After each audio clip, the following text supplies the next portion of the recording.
Bueno, quizá puedan pensar que nos conocimos en la iglesia o algo así, pero más bien él era como de fiestas y quizá pues yo también Él un era de poco. fiestas. Entonces por eso lo ubicaba, porque pues sabía que era un niño que le gustaba mucho la fiesta, teníamos muchos amigos en común y me hablaban mucho de él, pero nunca tuvimos como la oportunidad de, o sea, como de hablar, nada más nos ubicábamos y sabía que era como un poco vago él. Y pues ya hasta después fue mucho como el saber que él se iba de sacerdote, como muchos decían, no, es que cómo es posible, le lavaron la cabeza y así. Y sí, Y sí, no. sí, porque lo mismo me dijeron a mí después de que no, es que como a Gustavito te lavaron la cabeza y así. Pero, y todas decían, no, es que va a regresar en algún momento. Y pues no, ya nunca regresó. Mm, Bueno, yo seguí me vine a Guadalajara a estudiar y queriendo irme a Ciudad de México con unos amigos, mi mamá me dijo, te dejo si vas a un retiro. Con los monjes cistercienses y pues fui y de momento sí me causó mucho como impacto porque pues es una vida muy fuerte, pero cuando regresé a mi vida normal yo ya no podía dejar de pensar como en esta vida de soledad, de silencio.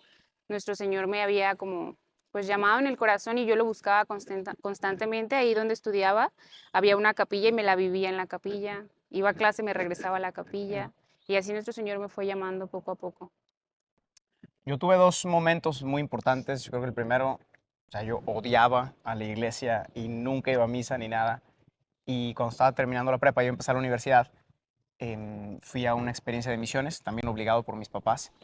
Y me pegó mucho descubrir en las personas que estaban en ese pueblo muy sencillo, gente muy sencilla, muy pobre, verlos tan felices me hizo preguntarme cómo es posible que ellos que no tienen casi nada sean tan felices, ¿no? Y me hablaban mucho de Dios y Dios y yo sabía muy poco de él.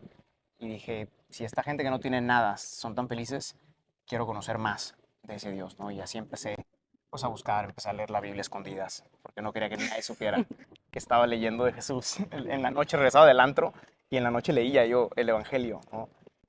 Y me empecé a enamorar de ese Jesús así como venía en el Evangelio. O sea, no es que me lo hayan enseñado de un modo particular, el del Evangelio me empezó a apasionar mucho. Y la segunda cosa fue que después de un año de universidad, eh, volví de misiones y me llegó una idea muy fuerte de decir, necesito hacer una experiencia más larga, porque no puedo esperar cada año a ser feliz una semana, ¿no? Y entonces me fui un año completo de misiones. Y ahí conocí una niña que después fue mi novia y que fue muy importante para mi discernimiento vocacional, porque cuando Jesús me llamó, me dijo, o sea, cuando terminé con ella, me dijo, necesitabas aprender a amar a una persona que puedes ver, tocar y sentir para que me amaras el resto de tu vida a mí, a quien nunca vas a ver, tocar o sentir. Entonces fue un camino muy bonito de descubrir a Jesús por medio del amor humano para después poder entregarme a Él de una manera distinta. Bueno, mi vida consagrada, yo ya tengo 7 años aquí en la vida religiosa y pues para mí es ver la vida completamente diferente a como antes la veía.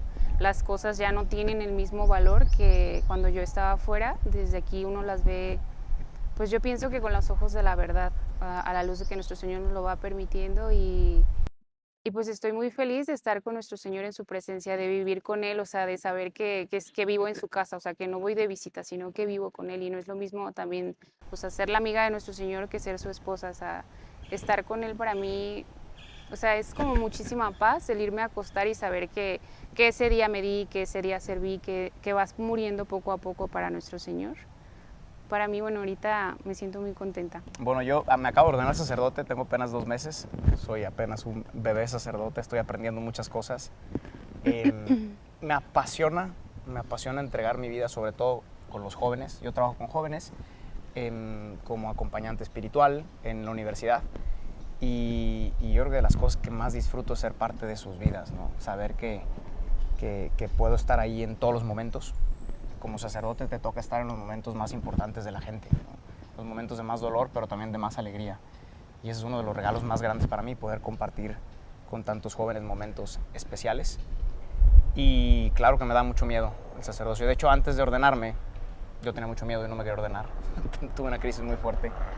Y escuché una homilía de un obispo que decía que en lugar de preguntarle a los candidatos al sacerdocio por virtudes o por talentos que tenían para ver si eran dignos de ordenarse, les hizo tres preguntas que una era, ¿eres lo suficientemente débil para ser un sacerdote?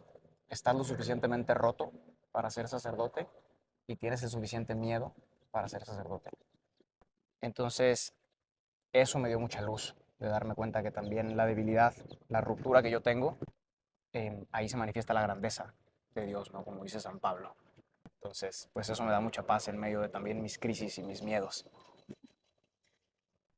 Bueno, uno para mí que fue esencial y que creo que sin el cual no puedes tener un llamado es sentir un gran deseo de servir a los demás, de entregarte a los demás, sobre todo a los más necesitados, a los pobres, a los más marginados.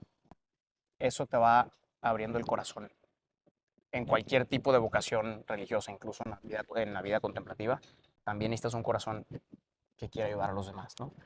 Y segundo, reconocerte como un pecador misericordiado, experimentar la misericordia de Papá Dios que te abraza y de la cual puede surgir el amor para los demás, ¿no? Sentirte muy, muy limitado para poder dar mucho amor. Bueno, otro punto importante, bueno, que a mí me ayudó mucho fue siempre mantenerte en oración, no separarte de nuestro Señor y los sacramentos.